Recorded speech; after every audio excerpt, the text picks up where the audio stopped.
Good morning to all students. आज हम discuss करेंगे properties of indifference curve. Last video में हमने डिस्कस किया था about the meaning of indifference curve with the help of schedule and diagram.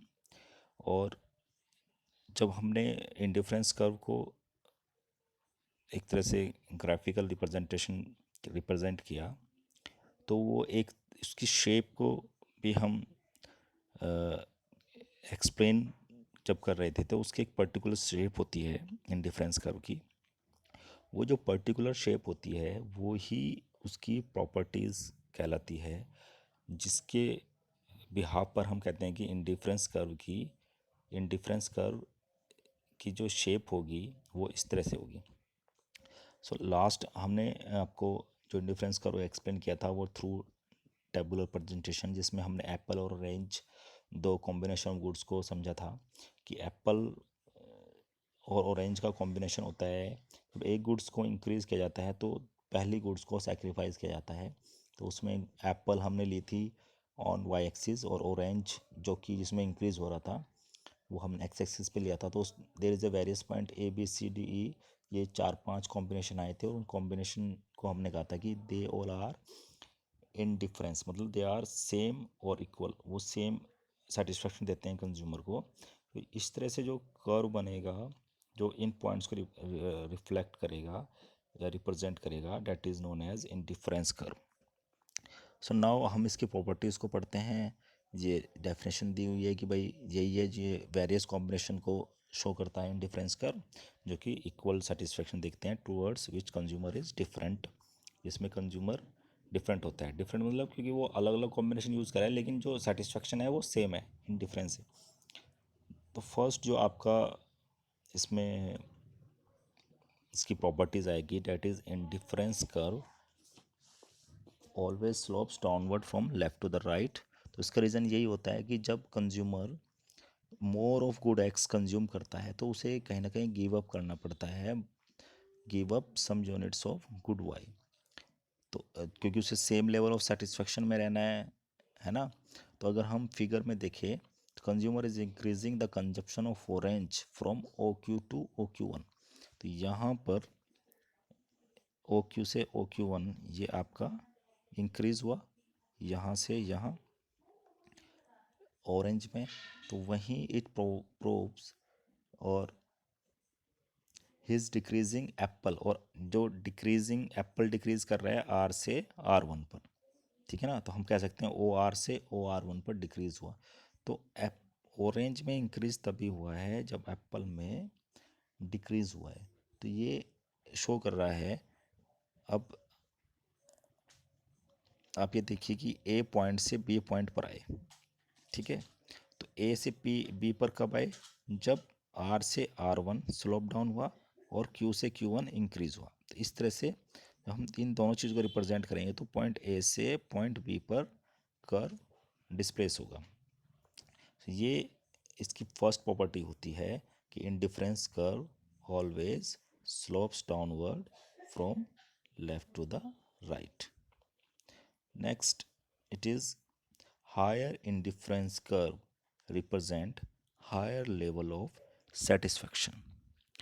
तो ये कह रहा है भाई जो जो डिफरेंस कर्व अगर एक से ज़्यादा हैं तो जो हायर इंडिफरेंस कर्व होगा, जैसे यहाँ पर आई सी टू एक हायर है, अगर मैं इसके बाद एक आई सी थ्री ड्रॉ कर देता हूँ तो ये I C three I C two से हायर है। फिर एक और आई सी फोर ड्रॉ कर देता हूँ तो आई सी फोर जो है वो आई सी वन टू थ्री तीनों से हायर है। तो जितना ओरिजिन से दूर चलते चले जाते हैं उतना ही हायर लेवल ऑफ सेटिस्फेक्शन को कर्व रिप्रेजेंट करता चला जाता है। अब इसका रीज़न क्या होता है, हम क्यों कह रहे हैं ऐसा? क्योंकि हमने माना है कि I C shows level of consumption. तो higher IC shows higher consumption, by assuming higher consumption mean higher utility. तो ये अगर हम आई सी वन को चेक करते हैं, आई सी वन को, तो यहाँ पर एक पॉइंट है ए पॉइंट। ए पॉइंट के लिए Y one good Y consume करी और एक्स वन गुड एक्स, ठीक है। तो वहीं पर अगर हम कोई ऐसा ही पॉइंट लेते हैं B on I C two, और हम उसको चेक करते हैं कितनी उसके लिए गुड वाई कंज्यूम कर रहा है और कितनी एक्स, तो हम ये पाएंगे कि जो पिछले आईसी पर जितना गुड वाई कंज्यूम किया था उससे ज़्यादा तो गुड वाई कंज्यूम हो रही है, और जितना हमने पिछले आईसी पर गुड एक्स कंज्यूम किया था उससे ज़्यादा जो नया आईसी है उस पर गुड एक्स कंज्यूम हो रही है। तो कहीं ना कहीं more of good Y and more of good X are consume on the IC two. तो आईसी टू पे आप कोई भी मतलब पॉइंट ले ले, वो उससे ज़्यादा ही सेटिस्फैक्शन को शो करेगा। तो because IC2 is representing more of two goods than IC1, क्योंकि वो जो कॉम्बिनेशन है वो ज़्यादा का शो कर रहा है। It proves higher IC gives higher level of satisfaction. तो आपको याद रखना है कि ओरिजिन से जो IC जितना दूर होता है उसका लेवल ऑफ सेटिस्फेक्शन उतना ही हाई होता है। तो मैं यहाँ पर ये कह सकता हूँ कि भाई जो IC1 और IC2 में क्या रिलेशन है, IC2 is greater than IC1. Okay, IC2 is greater than IC1. Now the third one, indifference curve are always convex to the origin. अब आपको बताना है कि जो इसकी शेप होती है ये कॉन्वेक्स टू ओरिजिन क्यों होती है। ठीक है, ओरिजिन से जब हम चेक करते हैं तो ये हमें ओरिजिन से कैसे दिखाई देती है। अगर यहाँ पर हमारी आइज़ हो, ठीक है, तो हमारी आइज़ अगर यहाँ पर है तो वो उसको ये शेप जो दिखाई देगी इंडिफरेंस कर्व की, वो कैसी दिखाई देगी, कॉन्वेक्स दिखाई देगी। तो हम कहते हैं इसलिए convex to origin. Convex to origin ये जो शेप है that is convex to origin. अब क्या है कि IC is strictly convex because of the consumption that marginal rate of substitution. Marginal rate of substitution आपने वहाँ पे डिस्कस किया था, that is del Y upon del X. और del Y upon del X क्या कहता है कि चेंज इन वाई और चेंज इन एक्स का रेशो होता है। तो हर बार जो एक्स में चेंज आ रहा है वो तो 1 1 का आ रहा है, ठीक है, और यहाँ पे पहले 4 का है, फिर 3 का है, फिर 2 का है, फिर 1 का है।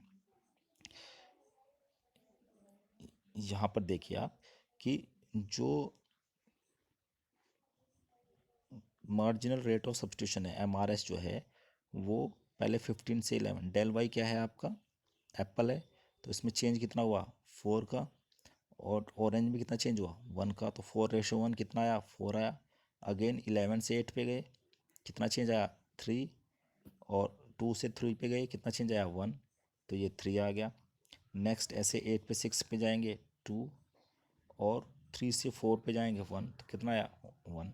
तो यहाँ पर पहले 4 फिर 3 फिर 1 क्या शो कर रहा है, it is showing decrease in marginal rate of substitution. और जब marginal rate of substitution decrease कर रहा है तो इसका मतलब ये है कि जो शेप है आपकी डिफरेंस कर्व की वो कॉन्वेक्स टू द ओरिजिन होगी, है ना। अब ये हो क्यों रहा है, ये इसलिए हो रहा है कि हर एक ऑरेंज की पर यूनिट इंक्रीज जब हो रही है, मतलब पहले ऑरेंज 1 था, फिर क्या हुआ 2 हुआ, देन 3 4 5, एक एक यूनिट जो ऑरेंज की इंक्रीज की जा रही है कंजप्शन में, तो उसके लिए पहले तो कंज्यूमर ने 4 यूनिट सेक्रीफाइस की पहली यूनिट के लिए ऑरेंज की, फिर अगली यूनिट के लिए 3 सेक्रीफाइस की, फिर अगली यूनिट के लिए 2 सेक्रीफाइस की। ये कम कम करता चला जा रहा है, एप्पल का जो सेक्रीफिजन है वो कम होता चला जाएगा। उसका रीज़न है डिमिनिशिंग मार्जिनल यूटिलिटी, कि जब कंज्यूमर को एक गुड्स ज़्यादा कंज्यूम करता चला जाता है तो उसकी जो यूटिलिटी है, उसकी सेटिस्फेक्शन पावर है वो डिक्रीज होती चली जाती है। इसलिए कंज्यूमर हर बार कम एप्पल सेक्रीफाइस करता चला जाता है जब उसको एक पर्टिकुलर ऑरेंज इंक्रीज होता है। सो IC is strictly convex because of the consumption that MRS continuously falls as more of good X is consumed because of the operation of law of diminishing marginal utility। ये मैंने अभी आपको explain किया। Next is indifference curve never intersect each other. ये बहुत ही important आता है कि जो इंडिफरेंस कर्व होते हैं वो कभी भी एक दूसरे को कट नहीं कर सकते। जैसे मैंने आपको बताया था पीछे भाई कि एक इंडिफरेंस कर्व है तो दूसरा IC1 है, देन IC2, IC3, IC4। तो हमने वहाँ पर जब हम 3 या 4 या 5 कर्व को रिप्रेजेंट कर रहे थे तो मैंने किसी भी कर्व को एक दूसरे से इंटरसेक्ट नहीं किया है, क्योंकि हमने बताया कि हर एक जो कर्व है वो डिफरेंट लेवल ऑफ सेटिस्फेक्शन को शो करता है। तो हम ये कह सकते हैं कि जितना ओरिजिन से दूर होगा, जैसे IC4 है ये सबसे बड़ा है, IC3 उससे छोटा है, IC2 उससे छोटा है और IC1 उससे छोटा है। तो अलग अलग लेवल ऑफ सेटिस्फेक्शन को शो कर रहा है, लेकिन ऐसा कभी नहीं हो सकता कि दो IC कर्व एक दूसरे को इंटरसेक्ट करें। तो इसमें ये दिया हुआ है कि two IC never intersect each other, if they would intersect then at intersect point the satisfaction level would become of both IC2। ये माना गया है कि भाई हमने माना था कि IC कर्व जो है उस पर आपका जितने भी पॉइंट आएंगे वो सेम लेवल ऑफ सेटिस्फेक्शन को रिप्रेजेंट करेंगे। कैसे भाई, मैं अगर कहता हूँ कि IC1 पर जो पॉइंट्स हैं वो जो जिस सेटिस्फेक्शन लेवल को शो कर रहे हैं वही C पॉइंट पर होगा, ठीक है। अब C पॉइंट पर सपोज करो जो सेटिस्फेक्शन लेवल है वो अब चला गया किस पे, IC2 पे भी, क्योंकि दोनों के लिए कॉमन पॉइंट है। तो हम ये कह सकते हैं कि IC1 का जो सेटिस्फेक्शन लेवल है वही IC2 का सेटिस्फेक्शन लेवल है। तो इसका मतलब कि दोनों जो इंडिफरेंस कर्व है वो सेम लेवल ऑफ सेटिस्फेक्शन को रिप्रेजेंट कर रहे हैं, जो कि पॉसिबल नहीं है, क्योंकि एक कर्व ही एक सेटिस्फेक्शन लेवल को रिप्रेजेंट करता है, दूसरा कर्व जो होता है वो दूसरा सेटिस्फेक्शन ऑफ लेवल को रिप्रेजेंट करता है। अब ये पॉसिबल नहीं है। देखो अकॉर्डिंग टू डायग्राम, अगर हम इसको यहाँ पे एक्सप्लेन करना चाहें अकॉर्डिंग टू डायग्राम, तो ये कह रहा है कि IC1 जो है उस पर C पॉइंट है, IC1 के ऊपर C पॉइंट है। और अगर हम कोई एक पॉइंट तो हमने B लिया है IC1 पर, एक लिया है A IC2 पर, और C दोनों का क्या हो गया, कॉमन हो गया। तो हम पॉइंट समझने की कोशिश करते हैं कि IC1 C पॉइंट को बिलोंग करता है और C इक्वल्स टू B हो जाए, क्योंकि इंडिफरेंस कर्व है, हर एक पॉइंट जो है एक इंडिफरेंस कर्व पे वो सारे इक्वल होते हैं, सेम सेम सेटिस्फेक्शन को शो करते हैं। IC2 रिप्रेजेंट कर रहा है A पॉइंट को और A भी इक्वल है C के। तो हम कह सकते हैं दोनों में C कॉमन है तो A इक्वल हो जाएगा B के। पॉसिबल है भाई, जब C B के इक्वल है और A C के इक्वल है तो दोनों में C कॉमन है तो A इक्वल्स हो जाएगा B के।